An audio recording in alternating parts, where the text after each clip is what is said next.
कामचोर देवरानी। एक बार की बात है, सुषमा अपने पूरे परिवार के साथ खुशी खुशी मोहन नगर में रहती थी। उसकी 2 बहुएं थी, पल्लवी और शिवानी।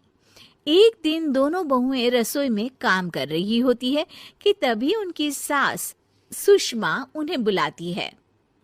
अरे बहू, जरा इधर तो आना। शिवानी, जरा जाकर देखना सासू माँ क्या कह रही हैं। दीदी आप ही देख लो ना जाकर, आपको भी तो सुनाई दे रहा है। अरे मैं आटा गूंद रही हूँ ना, तुम चली जाओ। हाँ तो मैं भी तो सब्जी काट रही हूँ ना दीदी। अरे बहू, जल्दी आओ। ओफो, ये तो जाएगी नहीं। मैं ही जाकर देखती हूँ कि क्या करना है। पल्लवी सुषमा के कमरे में जाती है। जी मम्मी जी, क्या हुआ?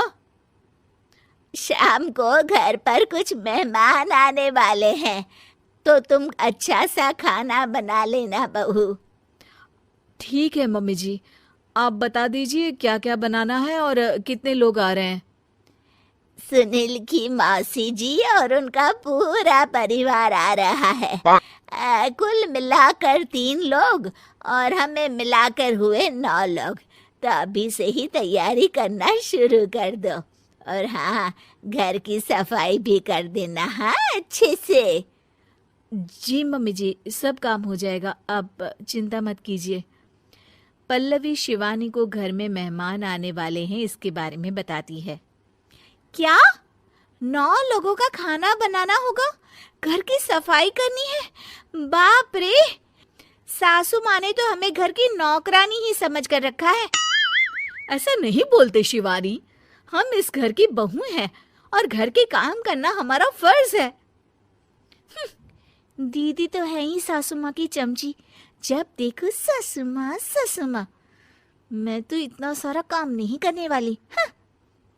शिवानी कपड़े लेकर गमला साफ कर रही होती है और चक्कर आने का नाटक करने लगती है। मेरा सर चकरा रहा है। तभी वहां पल्लवी और सासू माँ जाते हैं। अरे बहू, क्या हो गया तुम्हें?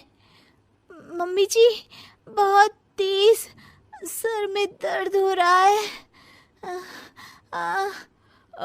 तुम एक काम करो शिवानी, आराम कर लो। नहीं नहीं दीदी, घर में मेहमान आने वाले हैं, मुझे आपकी मदद करनी चाहिए। अरे कोई बात नहीं शिवानी, तुम आराम कर लो, मैं सब काम कर लूंगी। ठीक है दीदी, अगर आप इतना कह रही हैं तो आराम कर लेती हूँ। शिवानी आराम से अपने कमरे में मैगजीन पढ़ रही होती है। इसे कहते हैं आराम की जिंदगी। इतना सारा काम। चलो, सारा काम खत्म हो गया, शिवानी को देख आती हूँ। शिवानी अपने कमरे में ईयरफोन में गाने सुनते सुनते सो जाती है और उसके साइड में मैगजीन भी रखी होती है। पल्लवी वहां आ जाती है और वो सब देखती है। ओहो, तो मतलब सब काम चोरी का बहाना था। अभी बताती हूँ इसको। घर का सारा काम मुझे करना पड़ा और ये महारानी यहाँ मैगजीन पढ़ रही है, गाने सुन रही है। पल्लवी रसोई से एक प्लेट और चम्मच लेकर आती है और शिवानी को थाली बजाकर उठाने लगती है। शिवानी अचानक से उठती है। उठ गई महारानी, गाने भी सुन लिए, मैगजीन भी पढ़ ली। तुम तो बहुत बड़ी झूठी निकली शिवानी। तुमने सर दर्द का बहाना बनाया ताकि काम करने से बच सको। हाँ, बनाया बहाना, तो क्या करती, इतने सारे काम करती। मुझे कोई शौक नहीं है चापलूसी का। क्या चापलूसी? तुम्हें लगता है कि मैं सारे काम चापलूसी के लिए कर रही हूँ? और नहीं तो क्या। तभी वहां सासू माँ आ जाती हैं। अरे बहू, वो लोग बस आने ही वाले हैं, तुम तैयारियां कर लो। जी सासू माँ, तुझे तो मैं बाद में देखती हूँ। सब खाना खाने बैठते हैं और खाना शुरू करते हैं। तभी सुनील की मौसी बोलती है। वाह भाई वाह, खाना तो बहुत ही अच्छा बना है सुषमा जी। एक एक चीज में क्या स्वाद है। ये सुनकर शिवानी मुंह बना लेती है।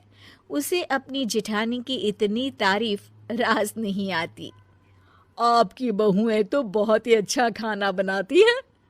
हाँ, बनाती तो दोनों ही अच्छा है, पर आज ना ये सारा खाना बड़ी बहू ने बनाया है। छोटी बहू की तबीयत ठीक नहीं थी, सो इसलिए। मानना पड़ेगा सुषमा जी, आपकी बड़ी बहू तो बहुत ही गुणवान है। पल्लवी की तारीफ सुनकर शिवानी को जलन होती है। पल्लवी ये सुनकर खुश हो जाती है और शिवानी की तरफ देखकर उसे चिढ़ाती है। कुछ देर बाद मेहमानों के जाने का वक्त हो जाता है। मौसी जी सबके लिए उपहार लाई होती है। वो सबको शगुन के पैसे देती हैं और अंत में पल्लवी के पास आती है।